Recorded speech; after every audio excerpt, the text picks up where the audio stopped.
قرآن کرتا ہے۔ ابھی چند دن قبل ایک شخص کا مجھے سعودی عرب سے فون آیا کہ جی میں کئی دنوں سے آپ کا فون تلاش کر رہا تھا، ٹرائی کر رہا تھا، نمبر نہیں لگ رہا، میں بہت پریشان ہوں۔ میں نے کہا پریشانی اس وقت تک جب تک انسان کا رابطہ ڈاکٹر سے نہ ہو، جب ہو گیا اب تیری پریشانی نہیں ہے۔ میں نے کہا ٹینشن بتا، کہتے جی بڑی پریشانی ہے۔ میں نے کہا بتاؤ، کہتے حاجی امداد اللہ مہاجر مکی کون ہے؟ میں نے کہا دیوبند کے پیر ہیں، ولیوں کا ولی ہے، سید الطائفہ ہے۔ میں ڈنکے کی چوٹ کے تو مجھے کوئی جھجک نہیں ہے، میرے پیروں کا پیر ہے، دیوبند کے سر کا تاج ہے، سید الطائفہ ہے۔ کیا جی حاجی امداد اللہ مہاجر مکی نے فلاں کتاب میں اللہ کے نبی کو لکھا ہے رحم کن، اے نبی رحم فرما۔ میں نے کہا پھر کیا ہوا؟ کہ یہ تو شرک ہے۔ میں نے کہا شرک کیوں ہے؟ کہتے حضور سے کہتے ہیں رحم کر۔ میں نے کہا انہوں نے لکھا قرآن کریم کو پڑھ، قرآن کریم میں ہے لقد جاءکم رسول من انفسکم عزیز علیہ ما عنتم حریص علیکم بالمؤمنین رؤوف الرحیم۔ قرآن نے رحیم کہا ہے، رحم کرنا نہیں ہے تو رحیم کیسے؟ رحیم ہے تو رحم کریں گے بھی۔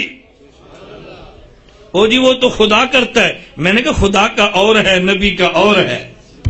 لفظ ایک ہی ہوتا ہے، مفہوم میں فرق پڑ جاتا ہے۔ ہم کہتے ہیں اللہ پاک ہے، کیا کہتے ہیں؟ اللہ، نبی، صحابہ، فرق ہے۔ لفظ ایک ہی ہے، اللہ پاک، نبی پاک، صحابہ، معنی میں فرق ہے۔ جب ہم کہیں اللہ پاک ہے، اس کا معنی مخلوق کی صفت کھانا، خدا پاک، مخلوق کی صفت پینا، خدا پاک، مخلوق کی صفت اولاد جننا، خدا پاک۔ جب ہم نے کہا نبی پاک ہے، اس کا معنی یہ نہیں ہے نبی کھاتے نہیں، کھاتے ہیں، حرام کھانے سے پاک، اس کا معنی یہ نہیں پیتے نہیں، پیتے ہیں، حرام پینے سے پاک، اس کا معنی یہ نہیں کہ صاحب اولاد نہیں ہے، صاحب اولاد ہیں لیکن حرام اولاد سے پاک۔ پیغمبر خود بھی حلال، نبی کی اولاد بھی حلال۔ نبی کا معنی یہ تھا۔ اور جب ہم نے کہا صحابی پاک، صحابی کے پاک ہونے کا معنی یہ نہیں تھا اس سے گناہ ہوا نہیں ہے، اس کا معنی یہ تھا اس سے گناہ ہوا ہے۔ نبی پاک، اس کا معنی یہ تھا اس سے خدا نے گناہ ہونے دیا نہیں ہے۔ صحابی پاک، اس کا معنی یہ ہے گناہ ہوا ہے، خدا نے اس کے نام اعمال میں رہنے دیا نہیں ہے۔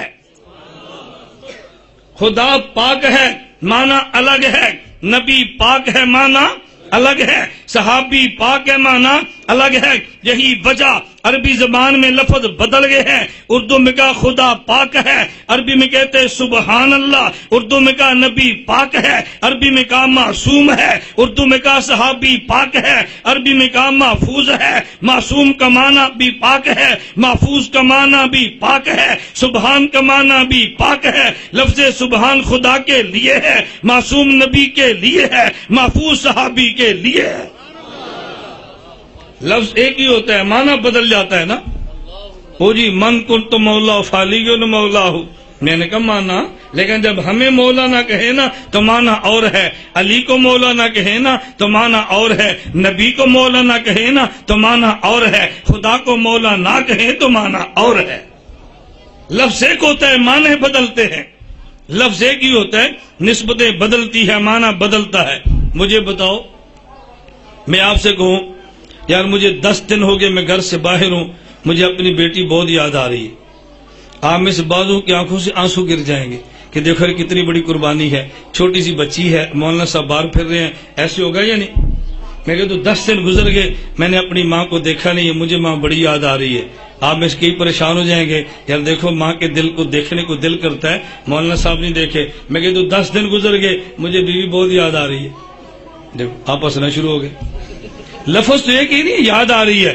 ماں کے لیے کہا تو مانا اور تھا، بیٹی کے لیے کہا تو مانا اور ہے، بہن کے لیے کہا تو مانا اور ہے، بیگم کے لیے کہا تو مانا اور ہے، رحیم خدا ہے تو مانا اور ہے، نبی رحیم تو مانا اور ہے۔ یہ نہ کہ رحیم نہیں، رحیم ہے، مانا اور ہے۔ توجہ سے بات سمجھیں، چلیں ذوق تازہ میں جملہ کہتا ہوں۔ ہم یہ نہیں کہتے نبی پہ نیند نہیں ہے، ہم یہ نہیں کہتے امتی پہ نیند نہیں ہے، ہم یہ نہیں کہتے نبی پہ موت نہیں ہے، ہم یہ نہیں کہتے امتی پہ موت نہیں ہے۔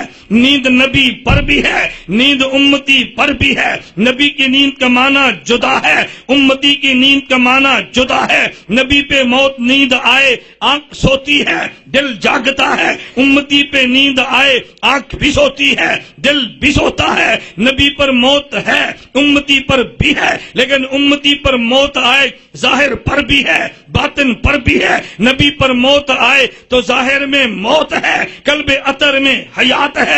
نیند دونوں کی معنی جدا ہے، موت دونوں کی معنی جدا ہے۔ یہی وجہ ہے نا، توجہ رکھنا، یہی وجہ ہے چونکہ نبی کی نیند جدا